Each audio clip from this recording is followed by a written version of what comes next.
నమస్తే, welcome to big fight.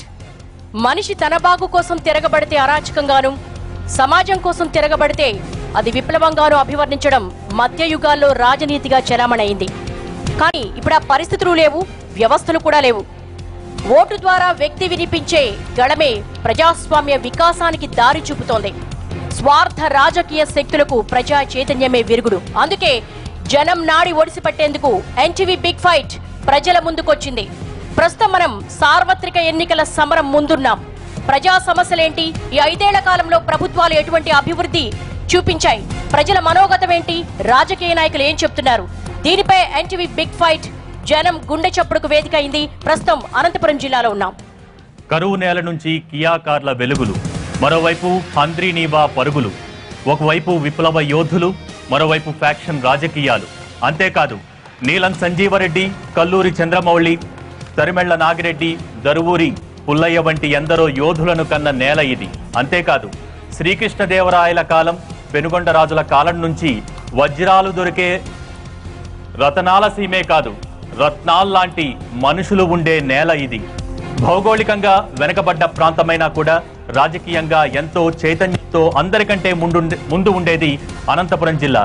మరి సార్వత్రిక ఎన్నికలు సమీపిస్తున్న వేళ ప్రస్తుతం అనంతపురం జిల్లా ఎటువంటి భవిష్యత్తును కోరుకుంటోంది, జిల్లాకు సంబంధించి సమస్యలు, జరిగిన అభివృద్ధికి సంబంధించి ప్రజల ముందే ప్రజల వాణి వినిపించడానికి ప్రస్తుతం అనంతపురంలో ఉంది ఎన్టీవీ టీం. ఈరోజు ఎన్టీవీ బిగ్ ఫైట్ అనంతపురంలో జరుపుకుంటూ ఉన్నాం. సో బిగ్ ఫైట్ చర్చ ప్రారంభించే ముందు అనంతపురం జిల్లాకు సంబంధించి రాజకీయ సామాజిక స్వరూపాన్ని, ఇక్కడ సమస్యలకు సంబంధించి, జరిగిన అభివృద్ధికి సంబంధించి ఒక చిన్న ఏవి మొదటగా చూద్దాం.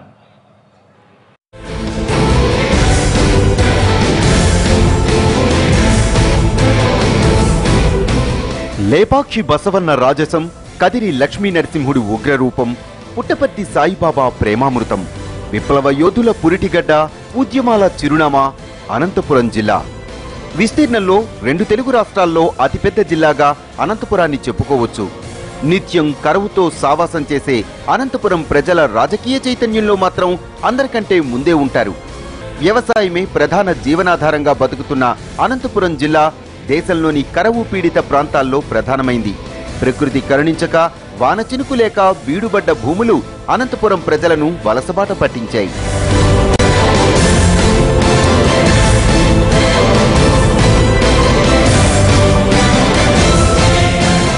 అనంతపురం జిల్లా అంటే విప్లవ రాజకీయాలతో పాటు ఫ్యాక్షన్ రాజకీయాలకు పెట్టింది పేరు. రాయలసీమలో బీసీలు రాజకీయంగా చైతన్యంగా ఉన్న జిల్లా. ఎంతో మంది పోరాట యోధులను కన్న ఘన చరిత్ర అనంతది. భారత రాష్ట్రపతిగా, ఆంధ్రప్రదేశ్ ముఖ్యమంత్రిగా, లోక్సభ స్పీకర్గా పనిచేసిన నీలం సంజీవరెడ్డి, ప్రముఖ కమ్యూనిస్టు నాయకుడు తరిమెళ్ల నాగిరెడ్డి ఈ జిల్లా వాసులే.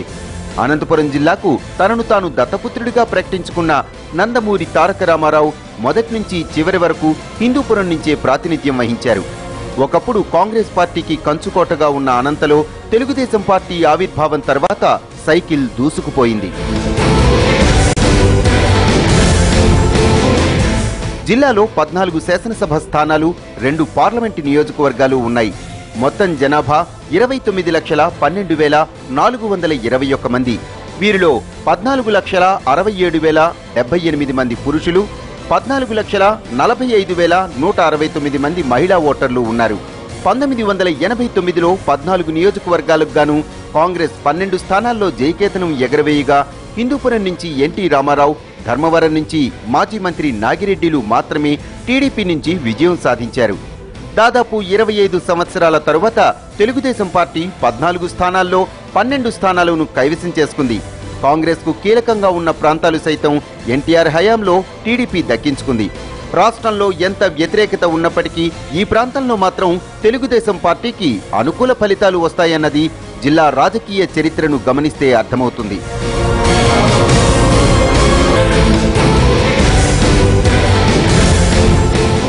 జిల్లాలో కొందరు సీనియర్ నేతలు ఈ ఎన్నికల నుంచి తప్పుకోవటం, వారి స్థానంలో వారసులు రావటం చెప్పుకోదగ్గ విషయం.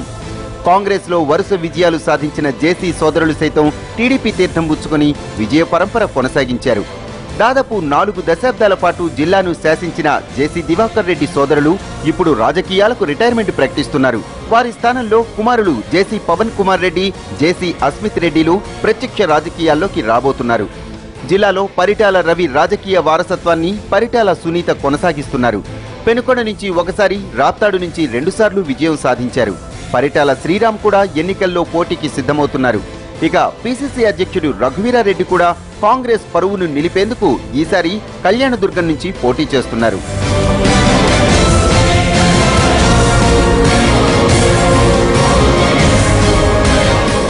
సాధారణ వర్షపాతానికి కూడా నోచుకొని అనంతపురం జిల్లాలో 20 లక్షల ఎకరాల సాగు విస్తీర్ణం ఉంది. ఇందులో 5.5 లక్షల హెక్టార్లలో వేరుశెనగ పండుతుంది. గత 15 ఏళ్లలో రైతులు పూర్తిస్థాయి పంట తీసుకుంది కేవలం 3 సార్లు మాత్రమే అంటే ఇక్కడి వర్షాభావం, కరువు పరిస్థితులను అర్థం చేసుకోవచ్చు. జిల్లాకు తుంగభద్ర జలాశయం కింద ఉన్న హెచ్ఎల్సీ కాలువ ద్వారా వచ్చే నీరు మాత్రమే ప్రధానంగా ఉండేది. అందులో కూడా కోతలు, లోటుపాట్లు పోయి చాలా తక్కువ టీఎంసీలు జిల్లాకు వచ్చేవి. ఒకప్పుడు జీవనదులుగా ఉన్న పెన్నా, చిత్రావతి నదులు మృత నదులుగా మారాయి. కొన్ని చోట్ల నదులు కనుమరుగయ్యాయి. ఇలాంటి పరిస్థితుల్లోనే జిల్లాకు వరంలా వచ్చింది హంద్రీ నీవా పథకం. ఎన్టీఆర్ ఈ పథకాన్ని ప్రారంభించిన వైఎస్ రాజశేఖర్ రెడ్డి, కిరణ్ కుమార్ రెడ్డి, చంద్రబాబు ఈ పథకానికి అధిక ప్రాధాన్యతనిచ్చారు. శ్రీశైలం బ్యాక్ వాటర్ ఆధారంగా నిర్మితమైన ఈ ప్రాజెక్టు తొలిసారి 2012లో కాంగ్రెస్ పార్టీ హయాంలో నీరు వచ్చింది. ఆ తర్వాత టీడీపీ హయాంలో ఏటా 17 నుంచి 22 టీఎంసీల వరకు జిల్లాకు వస్తోంది.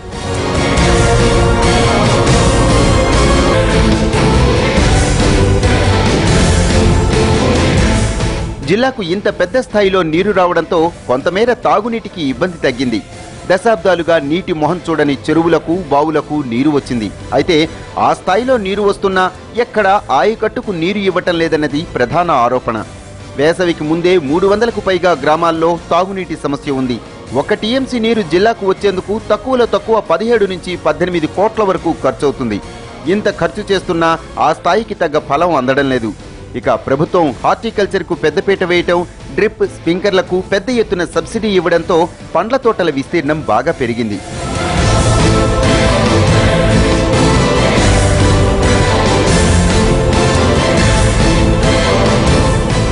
అభివృద్ధి కోసం కోట్లు ఖర్చవుతున్నా, నిధులు పారుతున్నా జిల్లాలో నెలకొన్న వర్షాభావ పరిస్థితులు ప్రజలను వలసబాట పట్టిస్తున్నాయి.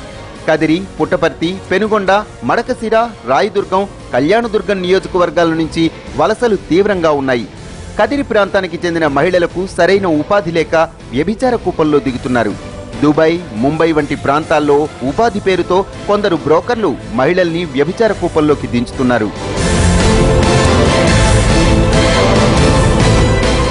కరవు, వలసలు, తాగునీటి సమస్యలు జిల్లాను వేధిస్తున్నా ఇటీవలి కాలంలో అనంత ప్రపంచ స్థాయిలో మారుమోగడానికి కారణం కియా కార్ల ఫ్యాక్టరీ.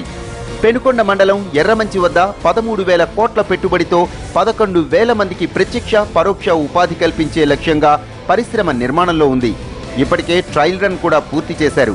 కియాకు అనుబంధంగా మరో 22 పరిశ్రమలు కూడా వచ్చాయి. జిల్లా అభివృద్ధి, పరిశ్రమలు, సాగునీరు, తాగునీరే ప్రధాన ఎన్నికల అస్త్రాలుగా మారాయి.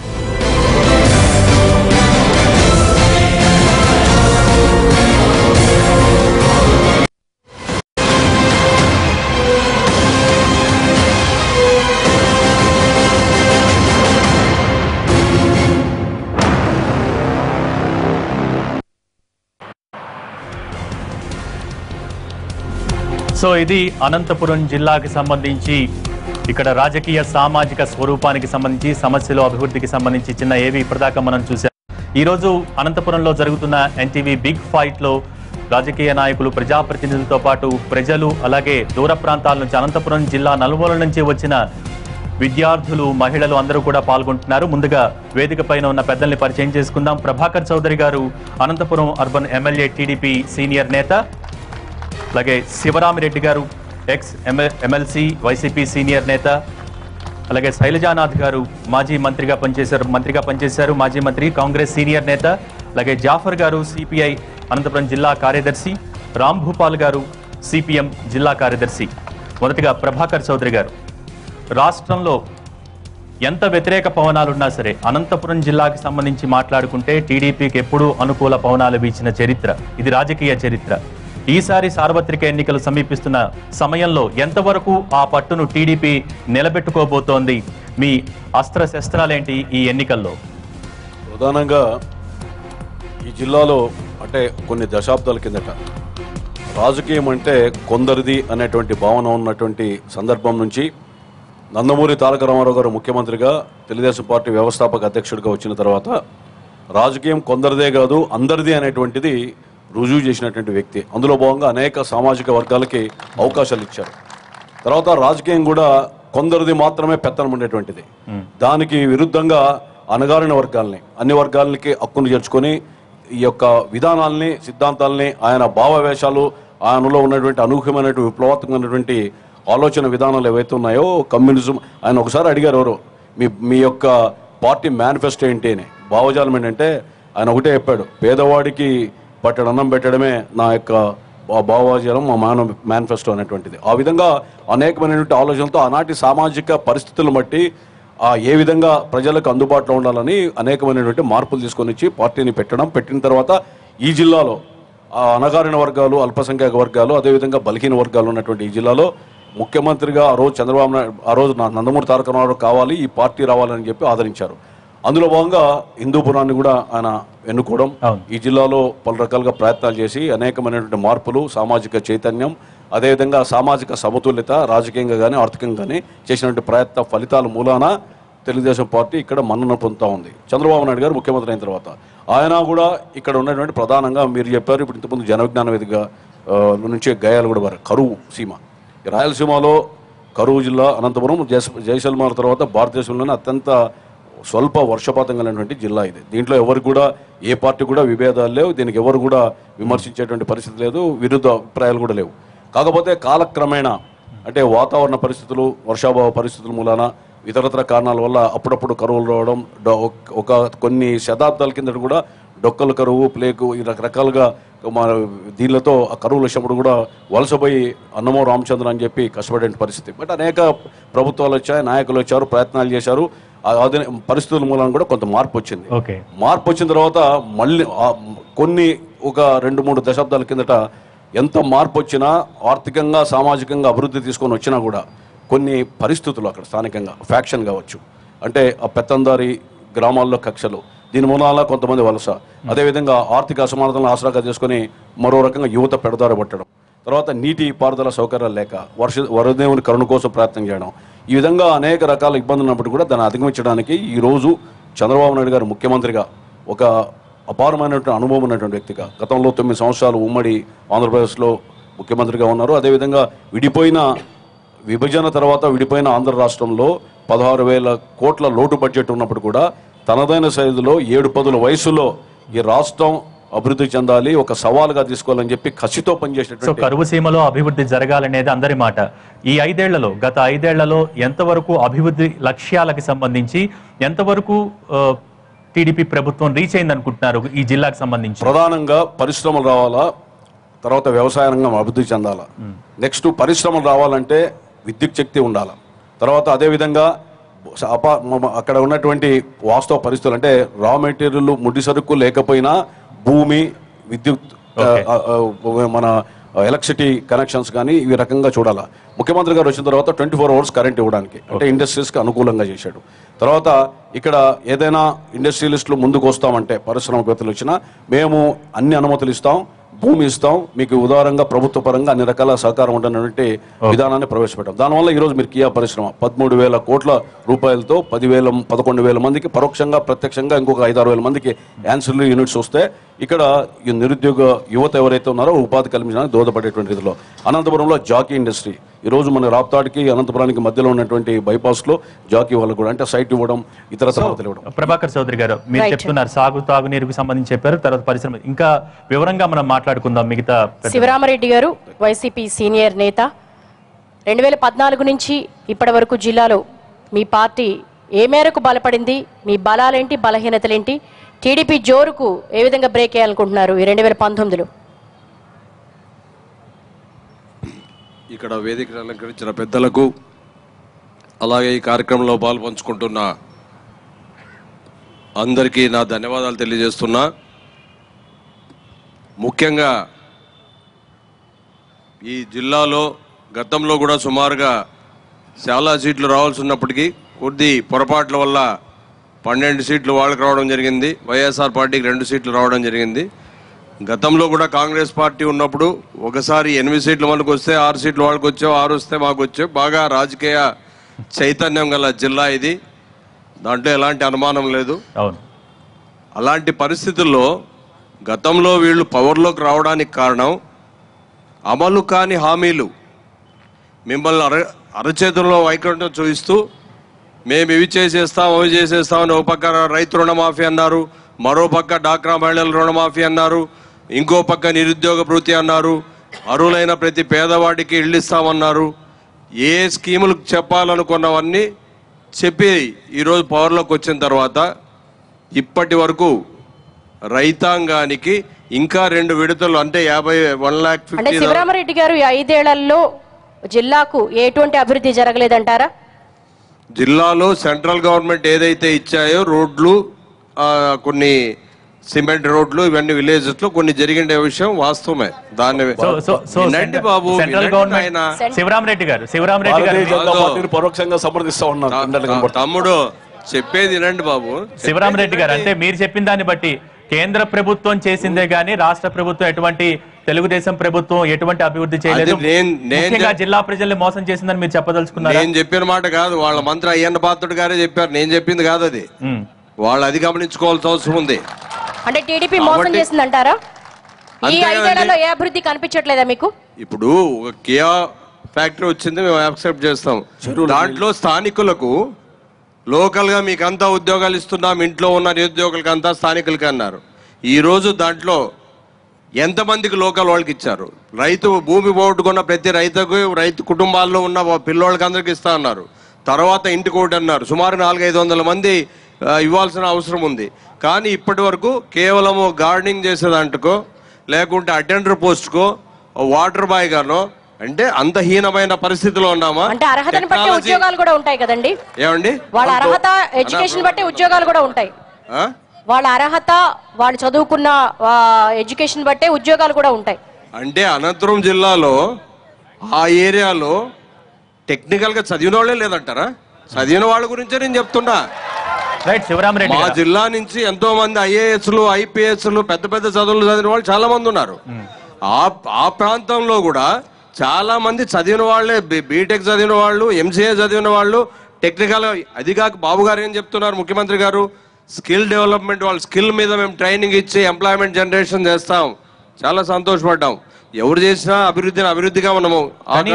శివరామరెడ్డి గారు, మీరు చెప్పిన దాంట్లో పాయింట్ ఉందనుకుందాం, కానీ చాలా మంది యువత ఇటీవల మీడియా ముందుకు వచ్చి బెంగళూరులో ఐటీ ఉద్యోగం మానేసి మరి మేము ఇక్కడికి వచ్చి మా ప్రాంతంలో ఉద్యోగంలో చేరాం, రైట్ ఒక్క నిమిషం, మా ప్రాంతంలో ఉద్యోగంలో చేరాం అని మీడియా ముందుకు వచ్చి చెప్పిన సందర్భాలు కూడా ఉన్నాయి. వాటిని మీరు గమనించారా ఎప్పుడైనా?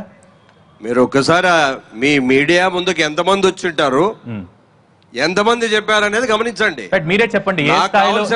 నాకు కావాల్సిన వాళ్ళు నాకు వస్తారు, డెఫినెట్ గా వస్తారు. ఇప్పుడు రైతులు 1100 ఎకరాలు పోగొట్టుకున్నారు అక్కడ. అదే నాయకులు ఎవరైతే కొన్నారో వాళ్ళేమో వాళ్ళతో 2 లక్షలకు 3 లక్షలు కొనుక్కొని ఈరోజు కోట్లలో ఉన్నారు. నిజంగా అక్కడే ఎన్నో ఏళ్ల నుంచి అక్కడే కాపురం పెట్టి బతకలేక జీవిస్తున్న వాళ్ళేమో 10.5 లక్షలకి ఇచ్చి ఈరోజు ఇబ్బంది పడే పరిస్థితి. అదే కియా కంపెనీ వాళ్ళకి చేను 10.5 లక్షల ఎకరా అయితే చదును చేసి ఇవ్వడానికి 30 లక్షలు ఖర్చు పెట్టడం జరిగింది. ఇది ఎంత మటుకు సబబు మీరు ఆలోచన చేయండి. కంపెనీ వాళ్ళు వస్తున్నప్పుడు రైతుకేమో 10.5 లక్షలు, వాళ్ళకి భూమి చదనం చేయడానికి 30 లక్షలు. అంటే రైతు ఇంత దీన పరిస్థితిలో ఉన్నా కూడా పట్టించుకునే పరిస్థితి లేదా? ఇంకోటి హంద్రీనీవా గతంలో చంద్రబాబు నాయుడు గారి గురించి మాట్లాడుకుని మనం సాగు తాగునీరుకి వెళ్దాం. శివరామరెడ్డి గారు ఒకటి ఆలోచించాలా, ఇప్పుడు పరిశ్రమలు మన జిల్లాకు రావాలా వద్దా అనేది నెంబర్ 1. వైఎస్ఆర్సీపీ ప్రతినిధిగా ఒక మా మాజీ శాసనసభ్యుడిగా ఉన్నటువంటి వ్యక్తి ఈ జిల్లా వాసిగా ప్రజల యొక్క అవసరాలు కానీ సమస్యలు కానీ మనం ప్రధానంగా పరిగణించాలా. పార్టీలు అనేటువంటి సెకండరీ, ఫస్ట్ మన జిల్లా ప్రజలు. మీరు ఒకటి గుండె మీద చేసుకొని చెప్పండి, కియా పరిశ్రమ వస్తే అక్కడ ఎవరో వచ్చి ఫారినర్స్ వచ్చి పెడతా ఉంటే దాంట్లో టెక్నికల్గా ప్రాబ్లం ఏంటంటే అక్కడ ఎవరో రైతులు ఉన్నారు, వాళ్ళకి వచ్చి కార్లు తయారు చేసేటువంటి టెక్నికల్ ఎక్స్పర్ట్గా కానప్పటికి కూడా కార్లలో ఉద్యోగం ఇవ్వమంటే ఇవ్వడానికి వీలవుతుందా? అదేవిధంగా అక్కడ స్కిల్ డెవలప్మెంట్ అన్నారు. స్కిల్ డెవలప్మెంట్లో కూడా ట్రైనింగ్ చేస్తూ డిస్ట్రిక్ట్ ఇండస్ట్రీస్ డిపార్ట్మెంట్ నుంచి చాలా మందిని ఉపాధి అక్కడ ఇవ్వడానికి ప్రయత్నం చేసి ఇంటర్వ్యూస్ పిలిపించారు. నేను 100 ఉద్యోగాలు ఇచ్చిన లిస్టు మీకు ఇస్తా. మీ దృష్టికి ఒకవేళ ఏదైనా ఫలానా రైతు కుటుంబంలో ఇంజనీరింగ్లో బాగా క్వాలిఫై అయ్యాడు, ఇంటర్వ్యూకి పోతే ఇవ్వలేదనో, లేదా ఫలానా అటువంటి రైతుకి నష్టపరిహారం రాలేదనో ఏమన్నా ఉంటే మీరు దృష్టి తీసుకురండి. తప్పకుండా ఈ జిల్లా వాసిగా మీ తరఫున మేము. శివరామరెడ్డి గారు ఎంతవరకు స్వీకరిస్తారు ఛాలెంజ్? నేను చూపిస్తాను సాక్ష్యాధారాలతో సహా అంటున్నారు. ఇప్పుడు ప్రభాకర్ చౌదరి గారు మేము అంతా ఇక్కడే ఉన్నాము. నాకు లేట్ అవర్స్ అయినా ఏం పర్వాలేదు, పోయి ఆడే అక్కడే నాకేం ఇవి అలవాటే. కాబట్టి డైరెక్ట్ గా అదే విలేజ్కి వెళ్ళిపోదాం, ఆ ఏరియాకే పోదాం. రైతాంగం ఎవరెవరు ఉన్నారో వాళ్ళని ఎంక్వైరీ చేస్తే తెలుస్తుంది. అదే చెప్పేది కాదు. రైతాంగానికి అంతా కూడా ఉద్యోగాలు ఇవ్వాలనంటే కార్లు తయారు చేసేది రాకుండా, ఒక డాక్టర్ ఉన్నాడు, నువ్వు నా మానికి డాక్టర్ ఉద్యోగం ఇచ్చేసి ఆపరేషన్ చేయమంటే పేషెంట్ చచ్చిపోతాడు. ఆ విధంగా ఎవరు చేయలేరు. ఎంబీబీఎస్ చదివిండల్లా, సర్జన్ దాంట్లో స్పెషలిస్ట్ అయిండల్లా, తర్వాత దాన్ని బట్టి చూడాలా. రైతుగా ఉన్నాడు, రైతుకి నష్టపరిహారం వచ్చిందా లేదా ఒకటి. రెండవది ఎలిజిబిలిటీ ఉండి రైతు కుమారుడు అప్లై చేసి ఇంటర్వ్యూకి పోయి రాకపోతే డిస్క్వాలిఫై చేసి ఏదైనా రికమెండేషన్స్తో. మీకు ఒకటి శివరామరెడ్డి గారు ఒకటి తెలుసుకోవాలా, ఈ జిల్లాలో ఏ శాసనసభ్యుడైనా కానీ మంత్రిಗಳು కానీ ముఖ్యమంత్రి గారి నుంచి స్పష్టమైన ఆదేశాలు వచ్చాయి. మీరు ఎవరైనా ఉద్యోగాల కోసం రాజకీయ ఒత్తిడి చేస్తే తప్పకుండా చర్యలు ఉంటాయని. అందుకని కేవలం నిష్పక్షపాతంగానే జరుగుతూ ఉన్నాయి, దాంట్లో సమస్య లేదు. మీ దృష్టికి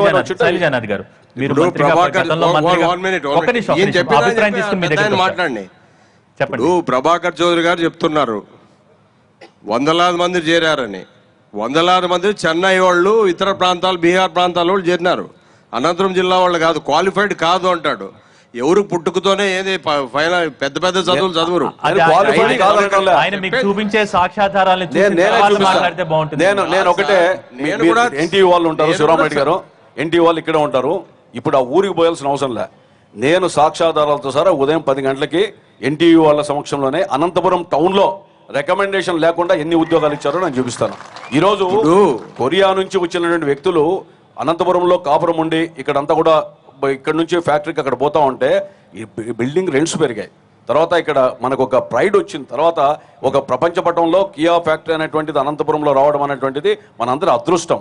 దానికి అనేక యాన్సిలరీ యూనిట్స్ వస్తాయి. మీరు ఒకటి చెప్పండి, ఇప్పుడు మీరు పరిశ్రమలు రాకూడదు, వైఎస్ఆర్సీపీ తరఫున కియా దగ్గర పోయి అక్కడ ధర్నా చేసేకపోతే మీరు ఈ ఉద్యోగాలన్నీ ఇవ్వలేదని అతను పరిశ్రమ మూతేసుకొని పారిపోతే ఏమి సంకేతం ఇచ్చినట్టు? మనం అసలు రాజకీయ నాయకులు అంటే భయపడే పరిస్థితి. పరిశ్రమలు పెట్టాలంటే అక్కడ మామూలు ఇల్లా, కాంట్రాక్ట్లు ఇల్లా, కమిషన్లు ఇవ్వాలి. కాబట్టి ఎక్కడైనా పరిశ్రమలు ఆంధ్రప్రదేశ్ రావాలంటే ఒకప్పుడు భయపడే పరిస్థితి. దానికి అందుకనే శాంతి పద్ధతులు బాగా ఉండాలా అనేటువంటి అభిప్రాయంతో ఉన్నటువంటి సందర్భంలోనే కియాని ఈ రోజు పెట్టడం జరిగింది. మనం భరోసా ఇవ్వాలా పారిశ్రామికవేత్తలు. శైలజానాథ్ గారు ఒక్క నిమిషం. శైలజానాథ్ గారు, మీరు గతంలో మంత్రిగా పనిచేస్తున్నారు. రాష్ట్రానికి ఒక పరిశ్రమ రావాలంటే ఎంత కష్ట నష్టాలు ఉంటాయి, ఎంత కష్టసాధ్యమైన పని, ఆ తర్వాత దాన్ని కార్యాచరణ ప్రణాళిక రూపొందించాలంటే ఎదురయ్యే ఇబ్బందులు కానీ ఇవన్నీ మీరు ఎరుగుదురు. ఇప్పుడు ఇక్కడ అనంతపురం జిల్లాలో కియా పరిశ్రమ వచ్చింది అనే ఒక ఆనందం ఒకవైపు ఉంది, మరోపక్క ప్రతిపక్షాలు విమర్శిస్తూ ఉన్నాయి సరైన ఉద్యోగాలు ఇవ్వట్లేదు అని. మీరేమంటారు మాజీ మంత్రిగా? ఇందులో మాజీ మంత్రిగా ఏమభిప్రాయం ఉంటుంది కానీ, ఒకటి ఫ్యాక్టరీ రావడానికి అందరికి ఇష్టమే, అందరూ సంతోషం, దాంట్లో ఇబ్బంది ఏం లేదు. కాకపోతే నేను శివరామరెడ్డితో అర్థం ఏకీవిస్తాను. నేను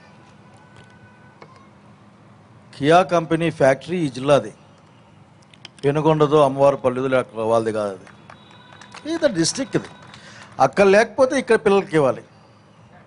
ఇక్కడ మెకానికల్ ఇంజనీర్లు చాలామంది ఉన్నారు, మెటలర్జీ చేసిన వాళ్ళు చాలామంది ఉన్నారు. ఇక్కడే కాదు, కియా కంపెనీ ఎక్కడ పెట్టినా సరే వాళ్ళని తెచ్చుకుంటుంది. వాళ్ళని, వాళ్ళ లాడ్జ్లని, వాళ్ళ ఫుడ్ని, వాళ్ళ సూపర్స్ని తెచ్చుకుంటుంది. ఎందుకంటే మన for district only. What I'm requesting అంటే ఆఖరికి నిజంగానే అన్ని కేటగిరీల్లో అనంతపురం జిల్లా పిల్లలకి ఉద్యోగాలు రావాలి. అది ఏ పరిశ్రమైనా కానీ, అది ఏదైనా కానీ. పైగా 1100 ఎకరాలు ఇస్తూ నీళ్లు వచ్చే టైంలో 1100 ఎకరాలకు ఇచ్చినప్పుడు దాంతోపాటుగా అక్కడ పోయిన తర్వాత వేరే దేశంలో ఉన్న ఫీలింగ్ వస్తుంది. అసలు తెలుగు బోర్డు కూడా పీకేసి అదో డడమ్ అని పెట్టి తిరుగుతున్నారు అక్కడ, అంతా చూస్తూ ఉంటాం ఆఖరికి. నేనేమంటా అంటే ఈ జిల్లాకు ఉద్యోగాలు ఇవ్వాలి, దానికి ప్రభుత్వం తగిన చర్యలు తీసుకోవాలి. ఎక్కడికంటే అక్కడికి వంగాల్సిన పని లేదు. కొరియాలో అంత భూమి దొరకదు. కొరియా వాళ్ళకి అసలుకి I cannot I don't want insult them, but అంత భూమి వాళ్ళకి ఎప్పుడు చూసే అవకాశం కూడా లేదు. ప్రభాకర్ చౌదరి అని చెప్పినట్లు నిష్పక్షపాతంగా ఇచ్చి ఉండవచ్చు, కానీ మరీ ఛాలెంజ్కి అయితే కరెక్ట్ గా. శైలజానాథ్ గారు, సరే కష్ట నష్టాలు ఎలా ఉన్నా కూడా అనంతపురం పారిశ్రామిక ప్రగతి బాటలో ఒక మెట్టు ఎక్కినట్టుగా మనం భావించచ్చా పారిశ్రామికంగా? నో డౌట్ ఇన్ దట్ ఒక కంపెనీ, పెద్ద కంపెనీ అక్కడికి వచ్చిన మాట వాస్తవం. ఓన్లీ వన్ థింగ్, అక్కడ ఏదో గార్డెనింగో లేక అటెండర్ ఉద్యోగాలు కాకుండా రైట్, నెక్స్ట్ ఈ జిల్లా ఆ ప్రాంతం పెనుగొండ దాటినాక అనంత జిల్లా మొత్తానికి వెళ్ళాల్సిన అవసరం ఉంది. శైలజానాథ్ గారు, ఇక మీ పార్టీ పరిస్థితి జిల్లాలో ఓవరాల్ గా మీరు బస్సు యాత్రలు, భరోసా యాత్రలు అంటున్నారు, మళ్ళీ ప్రత్యేక హోదా నినాదంతో అదే ఒకే ఒక అస్త్రాన్ని పట్టుకున్నారు. అసలు ప్రజలు నమ్మే పరిస్థితి ఉందా? బీజేపీ మోసాన్ని, వైఎస్ఆర్ చేసిన మోసాన్ని మీరు నిర్మాణాత్మక ప్రతిపక్షంగా ఏమైనా ఎండగట్టగలిగారా? ప్రజా సమస్యలను ఫోకస్ చేయగలిగారా? అడ్రస్ చేయగలిగారా? ఏ విధంగా మళ్ళీ 2019లో ఓట్లు అడగాలనుకుంటున్నారు? 2019లో ఓట్లు అడగడం మాకేంటి ఇబ్బంది? ఈ రోజున ఎవరు చెప్పిన మాట అయినా మేం చేసిందే. విభజన కూడా మీరు చేసిందే. ఎస్, ఎవరు మేము లేదన్నామా? అసలు మళ్ళీ ప్రత్యేక హోదా చేతిలో ఉన్న టైంలోనే చేయలేకపోయారు. శైలజానాథ్ గారు, అసలు ఇబ్బందే మీకుంది. ఒక్క నిమిషం, మీరు అర్థం కావడం లేక ఇక్కడ ఎవరైనా సరే ఒక సిపిఎం వాళ్ళు మినహాయిస్తే విభజన వద్దన్న వాళ్ళు ఎవరో చెప్తే నేను వింటాను ఒకసారి. ఇక్కడ లేని దాన్ని ఎందుకు మాట్లాడే ప్రయత్నం చేస్తారు? పునర్వ్యవస్థీకరణ చట్టంలో ఈ రాష్ట్రానికి కానీ శైలజానాథ్ గారు పాయింట్ అది కాదు. సరే, విభజన జరిగింది, ఆ తర్వాత ఎక్కువగా నష్టపోయింది కాంగ్రెస్ పార్టీ. ఆ నష్టం నుంచి ఎట్లా బయటపడుతుంది అనేది ఇప్పుడు question. That is the good question, but me co acre గారు నేను అడిగింది కూడా అదే అండి. మళ్ళీ ఏం చెప్పి ప్రజల్లో ఓట్లు అడగదలుచుకుంటున్నారు? ఏం చెప్తారు? అట్లా ఏం చేశారు ప్రజలకి? ఏమి ఇవ్వాలనుకుంటున్నారు? ఫర్ ఎగ్జాంపుల్, నా కాన్స్టిట్యున్సీ ఉంది, నేనేం పనులు చేశానో చెప్పి ఓట్లు అడుగుదాం అనుకుంటా ఉన్నా. నేను ఉన్నప్పుడు 1 ఎకరా నీళ్లు, 1 ఎకరా కూడా ఎడలే నీళ్ళు లేకుండా. ఎటు తిప్పినా రోడ్లు ఉన్నాయి, కాలేజ్ బిల్డింగ్లు ఉన్నాయి, స్కూళ్ళు ఉన్నాయి. అవే చెప్పి అడుగుతాను నేను ఓట్లు ఇమ్మని. ప్రత్యేక తరగతి హోదా వద్దా? ఎన్టీవీ వాళ్ళు ఏమైనా వద్దనుకుంటున్నారా? కాదు కదా. మీరు మాట్లాడే ప్రతి మాట కూడా, హియర్ మీ బ్రదర్, ఈ రోజున ఏ పార్టీ ఏం మాట్లాడినా కాంగ్రెస్ పార్టీ చేసిన చట్టం గురించే మాట్లాడుతూ ఉన్నారు. దాని మీద మాట్లాడే వాళ్ళు ఎవరు చూపించండి నాకు. నా పరంగా నేను ఒకటి చెప్తాను, రాష్ట్రానికి లాభం కలిగే ఏదైనా సరే సాధించుకోవాల్సిందే. ఎవరొద్దన్నారు? ఇప్పుడు మీరు క్వశ్చన్ చేస్తూ ఉన్నారు, కానీ రాష్ట్రానికి, రాష్ట్ర అభివృద్ధికి కావాల్సింది ఏదైనా సరే మనం సాధించుకోవాల్సిందే. కరెక్టే కదా. అడగాల్సిన ప్రశ్న కూడా ఆ నేపథ్యంలో బ్రదర్ పార్టీలు విమర్శలకే పరిమితం అవుతున్నాయి. ఇప్పుడు మీరు కూడా చెప్తున్నారు. I'm sorry, we are ready. ఈ దేశంలో ఈ రాష్ట్రానికి ప్రత్యేక కేటగిరీ హోదా ఇవ్వగలిగిన శక్తి రెండు పొలిటికల్ గ్రూప్స్కి ఉంది. ఒకటి కాంగ్రెస్ పార్టీ నాయకత్వంలో ఉన్న యూపీఏ, బీజేపీ నాయకత్వంలో ఉన్న ఎన్డీఏ. రెండు మోసం చేశాయి కదా. ప్రత్యేక తరగతి హోదా ఇవ్వమని చెప్పామా? ఆ రోజు ఇవ్వమని చెప్పామా? నాకు అర్థం కాదు. ఈ రోజున రాహుల్ గాంధీ ప్రధానమంత్రి అయితే మొదటి సంతకం ప్రత్యేక తరగతి హోదా పైన చేస్తాం. అనుమానమా? రైట్, ప్రజలు నమ్మే పరిస్థితి ఉందా? నమ్మే పరిస్థితి ఉందనుకుంటా ఉన్నా నేను. నమ్మితే మీకు అర్థం కాదు. ఎందుకంటే అధికారాన్ని చాలా చూసిన వాళ్ళం. నవ్వితే ఎట్లా? 10 సంవత్సరాలు మా ముందర కింద తల కూడా ఎత్తలేని పరిస్థితి చూసా ఈ జిల్లాలో. కనుక ఊరికే ఎందుకు, రాజకీయం మారుతూ ఉంటుంది అటు ఇటు. చూడు బ్రదర్, ఒక విషయం అడిగావు కాబట్టి, ఈ రాష్ట్రానికి రావాల్సిన ప్రత్యేక తరగతి హోదా అమలు చేస్తాం. ఇచ్చిన మాట ప్రకారం 5 లక్షల కోట్లు చేసి అన్ని అంశాలను కూడా అమలు చేస్తాం. దీంట్లో ఏమాత్రం అనుమానం లేదు. కలిసి వచ్చే వాళ్ళు మాతో ఉంటారు, కలిసి రాని వాళ్ళు బీజేపీతో పోతారు. That's all. సిపిఐ నుంచి జాఫర్ గారు మీ అభిప్రాయం ఏంటి? అనంతపురం జిల్లా అభివృద్ధికి సంబంధించి 5 ఏళ్లలో అభివృద్ధి పదంలో మేము ముందుకు వెళ్ళామని అధికార పార్టీ అంటోంది, ప్రతిపక్ష పార్టీలు అయితే పూర్తి స్థాయి విమర్శలకే పరిమితం అవుతున్న సందర్భం, మీరేమంటారు? ప్రథమంగా ఎన్టీవీ బిగ్ ఫైట్కు నమస్కారాలు. ఇక్కడ విచ్చేసినటువంటి పుర ప్రముఖులు, విద్యార్థులు, యువకులందరికీ కూడా, మహిళలందరికీ కూడా వారికి అభినందనలు తెలియజేస్తూ ఉన్నాం. ఇవాళ అనంతపురం జిల్లా అభివృద్ధి అంటే ఇవాళ కరువుతో కటకట్లాడుతున్నటువంటి అనంతపురం జిల్లా. ఇవాళ హంద్రీనీవా ప్రాజెక్ట్ అనేటువంటిది ఇవాళ చాలా మహత్తరమైనటువంటి ప్రాజెక్ట్. ఇది రాయలసీమలో ఉన్నటువంటి 4 జిల్లాలకు, అనంతపురం, కడప, కర్నూలు, చిత్తూరు జిల్లాలకు 6 లక్షల ఎకరాలకు తాగునీరు ఇచ్చేటువంటి ఒక మహత్తరమైనటువంటి పథకం. అది జీడిపిల్ల వరకు తీసుకొని వచ్చారు. రెండవ పనులు దాని యొక్క పోరాటాల ఫలితంగా ఇవాళ నేను ఆ పార్టీ ఈ పార్టీ అని చెప్పడం కాకుండా ఇవాళ పోరాటాల ఫలితంగానే ఇవాళ సాగునీరు ఇచ్చేటువంటి ఒక పెద్ద ఉద్యమాన్ని నడపాల్సినటువంటి అవసరం ఏర్పడింది. కానీ ఇవాళ హంద్రీనీవా వచ్చినప్పటికి కూడా కానీ ఇంకా కూడా ఇవాళ కుంటలు, చెరువులు లేకపోతే ఇంకా ఇతర పద్ధతుల్లో వాళ్ళు నింపడానికి ఒక ప్రయత్నం చేస్తున్నారు. కానీ ఆయకట్టుకు మాత్రం ఇంతవరకు ఇవ్వడం లేదు. ఇవాళ మన పొలాలకు మనకు నీరు ఇవ్వాలి. అనంతపురం జిల్లాలో ఉన్నటువంటి ఎడారి కాబోతున్నటువంటి పరిస్థితుల్లో మా ఆయకట్టుకు నీరు ఇవ్వండి, మీరు ఎక్కడికైనా తరలించండి. కానీ ఆ రకమైనటువంటి రైతుల్లో కూడా ఈ రకమైనటువంటి ఆలోచన ఉంది, డిమాండ్ ఉంది. వామపక్ష పార్టీలుగా పెద్ద ఎత్తున దీనిపైన పోరాటాలు కూడా చేసినాం. ఒక అనంతపురం జిల్లాలోనే 3,50,000 ఎకరాలకు సాగునీరు ఇచ్చేటువంటి అవకాశం ఉంది, తాగునీరు ఇచ్చేటువంటి అవకాశం.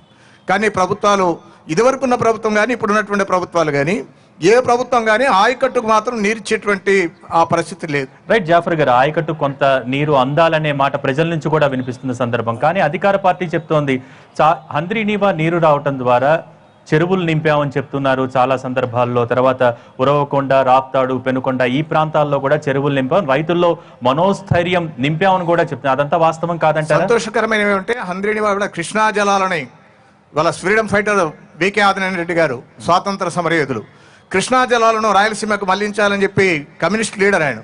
అంటే ఆ రోజు చాలా మంది ఆయన్ని అంత ఎగసక్కంగా మాట్లాడారు.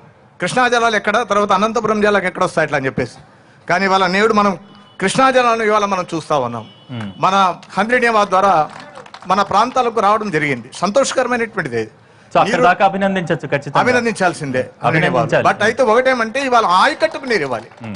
3,50,000 ఎకరాలు ఉన్నటువంటి మన జిల్లాలో మన ఆయకట్టుకు నీరు ఇవ్వాలనేటువంటి ప్రధాన డిమాండ్. తర్వాత రెండవది ఒక్క మాట, ఇవాళ కియా ఫ్యాక్టరీకి సంబంధించినటువంటి దానిపైన మాట్లాడుతూ ఉన్నారు. నేనంటా ఉన్నా మన ఒక 3-4 రోజులు ఇవాళ పెనుగొండ నియోజకవర్గంలో 30-40 గ్రామాల పర్యటన చేశాం, పాదయాత్రల కార్యక్రమం చేసాం. సిపిఐ, సిపిఎం, జనసేన పార్టీల ఆధ్వర్యంలో పెనుగొండ దాదాపు 36 గ్రామాలు పర్యటన చేసి పెనుగొండలో మీటింగ్ పెట్టాం. కియా ఫ్యాక్టరీ అనంతపురానికి వచ్చేటప్పుడు సిపిఐగా హర్షం వ్యక్తం చేశాం.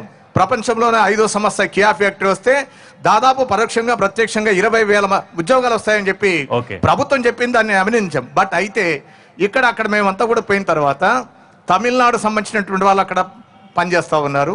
అనంతపురం జిల్లా రైతులు ఎవరైతే భూమి ఇచ్చినారో ఒక ఎకరా నిష్పత్తి ప్రకారం ఖచ్చితంగా అందరికి, భారతదేశంలో ఉన్న అందరికీ అవకాశం కలగాలి. మనకి మీరు అన్నట్టుగా కూడా స్థానికులకి ఎక్కువ పర్సెంటేజ్ ఉద్యోగాలు రావాలని. చెప్పండి. ఒక ఎకరాకు రైతు ఇచ్చినటువంటి ఒక ఎకరాకు 10,50,000 రూపాయలు మాత్రం ఇచ్చినారు. కానీ దాన్ని లెవెలింగ్ చేయడానికి 27 లక్షల రూపాయలు ఇచ్చారు. రైట్. ఇది చాలా అన్యాయమైనటువంటిది. అందుకని రైతు ఎవరైతే భూమి పోగొట్టుకున్నాడో ఆ భూమి పోగొట్టుకున్న రైతు బిడ్డకు ఉద్యోగం లేదు. ఇది ఆలోచించాలి. రాంభూపాల్ గారు, మీ వాయిస్ తర్వాత. జిల్లాలో ఏ మేరకు అభివృద్ధి జరిగింది, అలాగే అధికార పార్టీ విపక్షాలు రెండు కూడా ఒకళ్ళు అభివృద్ధి జరిగింది అంటున్నారు, ఒకళ్ళు జరగలేదంటున్నారు. మీరు వామపక్షాలుగా మీ పాత్ర ఏ విధంగా ఉంది, మీరు ఫోకస్ చేస్తున్న అంశాలు ఏంటి? మాట్లాడండి. ముందుగా ఎన్టీవీ యాజమాన్యానికి, సిబ్బందికి ధన్యవాదాలు. మా అనంతపురం పరిస్థితుల్ని ప్రపంచానికి, దేశానికి ఈ డిబేట్ ద్వారా తీసుకొస్తున్నందుకు ముందుగా మీకు ధన్యవాదాలు. ఇంతకుముందు పెద్దలు చెప్పినట్ల అనంతపురం జిల్లాలో కియా పరిశ్రమ రావడం అనేది వాస్తవం, జరుగుతుంది. అయితే జిల్లాలో ఉండే నిరుద్యోగులు, ఈ జిల్లాలో ఉండే ప్రజలు కోరుతున్నది ఎక్కువ మందికి ఉపాధి చూపించే పరిశ్రమలు కావాలా. ఈ ప్రభుత్వమే గతంలో పరిశ్రమ శాఖ మంత్రి మన జిల్లాకు సంబంధించిన వాసే ఉండేవారు. ఆయన ఆ రోజుల్లో జరిగిన అగ్రిమెంట్ కాపీలన్నీ శ్వేతపత్రం ద్వారా ఈ మధ్య ప్రకటించినారు. దాంట్లో ఒక అనంతపురం జిల్లాలో 42,000 ఎకరాల భూముల్ని పరిశ్రమల కోసం తీసుకున్నారు ఏపీఐఐసి ద్వారా. ఈ 42,000 ఎకరాల్లో సుమారుగా పెట్టుబడులు వస్తాయని అగ్రిమెంట్ రాసినటివి, ఒప్పందాలు జరిగినటువంటి డబ్బు సుమారు 83,000 కోట్ల రూపాయలకు సంబంధించిన ఒప్పందాలు జరిగినాయి. ఆ సందర్భంలో 6 లక్షల మందికి ఉద్యోగాలు ఇస్తాం, మా ప్రభుత్వం 6 లక్షల మందికి ఉపాధి చూపిస్తుందని చెప్పారు. కానీ ఈరోజు జరిగింది ఏమిటి? ఇప్పుడు ప్రభాకర్ అన్న చెప్తున్నది మేము 100 మందికి రికమెండ్ చేశామని చెప్పలేదు. ఆన్లైన్ లో అప్లికేషన్ చేసుకుంటే స్వచ్ఛందంగా వచ్చాయి, మేము ఎవరికి రికమెండ్ చేయలేదు. సవాల్ చేశారు రికమెండేషన్ మీద ఎంతమందికి ఉద్యోగాలు చూపించండి అని సవాల్ చేశారు. రికమెండేషన్ మీద రాలేదని చెప్తూనే సవాల్ చేశారు మీరు. చాలా మందికి ఉద్యోగాలు వచ్చాయి, అవి చూపిస్తాను, అవి చెప్పాను. ఒకటి 63,000 ఉద్యోగాలు ఎక్కడ, 42,000 భూమి ఎక్కడ, మీరు చెప్తున్న ఉద్యోగులే కియోలో ఎంతమంది? అందుకని వాస్తవాలు ఈరోజు జిల్లాలో ఒక సోలార్ ప్లాంట్ కోసం మనం ఎన్పి కుంట దగ్గర సుమారు 2,500 ఎకరాల భూమి తీసుకున్నాం. 2,500 ఎకరాల భూమి కోల్పోయినటువంటి వాళ్లకు, ఆ రైతులకు కానీ పేదలకు కానీ అక్కడ ఉన్నటువంటి నిరుద్యోగులు కానీ ఒక్కరికి ఉద్యోగం ఇచ్చినాం మనం. పోనీ ఆ భూమి కోల్పోయిన రైతు కుటుంబాలకు ఏమైనా పరిహారం ఇచ్చినామా? పరిహారం కూడా ఇప్పటి వరకు ఇవ్వలేదు. పరిహారం కూడా ఇవ్వకుండా 2,500 ఎకరాల భూమి తీసుకొని ఆ రైతుల్లో అక్కడ ఉన్న పేదలందరినీ తరిమేసి ఉపాధి చూపించకుండా ఏం అభివృద్ధి జరుగుతుంది? అందుకని కియా పరిశ్రమ రావడం, జిల్లాకు ఒక ఇంటర్నేషనల్ పరిశ్రమ రావడం మంచి విషయం. కానీ కియా పరిశ్రమ ద్వారా ఈ జిల్లాలో నిరుద్యోగం తీరదు. అందుకని చిన్న పరిశ్రమలు రావాలి, చిన్న తరహా పరిశ్రమలు. వాస్తవంగా తెలుగుదేశం ప్రభుత్వం అధికారంలోకి వచ్చే ముందు, వచ్చిన తర్వాత చాలా శంకుస్థాపనలు జరిగినాయి హిందూపూర్ ప్రాంతంలో. అవి కనుక వచ్చిండుంటే ఈ రోజు మన జిల్లాకు తక్కువలో తక్కువ 32,000 ఉద్యోగాలు వచ్చినట్టు, వాళ్ళు శంకుస్థాపనలు వేసినట్టువి. కానీ దురదృష్టం అది ప్రారంభం కాలేదు. అందుకని వాస్తవాల మీద ఆధారపడి చర్చిస్తే మంచిదనేది నేను. రైట్.